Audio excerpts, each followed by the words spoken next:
नमस्कार मित्रो, मी आता आंबा प्लॉटमध्ये आहे. बहार अतिशय सुंदर आलेला आहे. फूल उमलणं चालू आहे, ओपन होणं चालू आहे.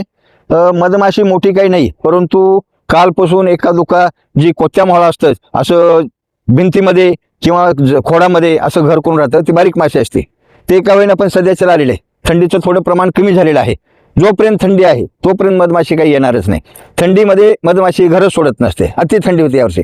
आता अपेक्षा वाढलेली आहे थोडं. शेवग्यामध्ये पण एक दोन मधुमक्षिका दिसलेल्या आहेत. त्यासाठी फुलाचं मजबूतीकरण करून शेटिंग करण्यासाठी आज इसाबेन घेतलेलं आहे. इसाबेन का घेतलेलं आहे? इसाबेनमध्ये ॲम्युनो ॲसिड आहे आणि ॲम्युनो ॲसिड फुलावस्थेमध्ये अतिशय महत्त्वाचं काम करतं आणि बोरान सुद्धा फुलावस्थेत अतिशय महत्त्वाचं काम आहे. आणि त्याला मायक्रोन्यूट्रिएंट जोड दिलेलं आहे, चिलेटेड मायक्रोन्यूट्रिएंट.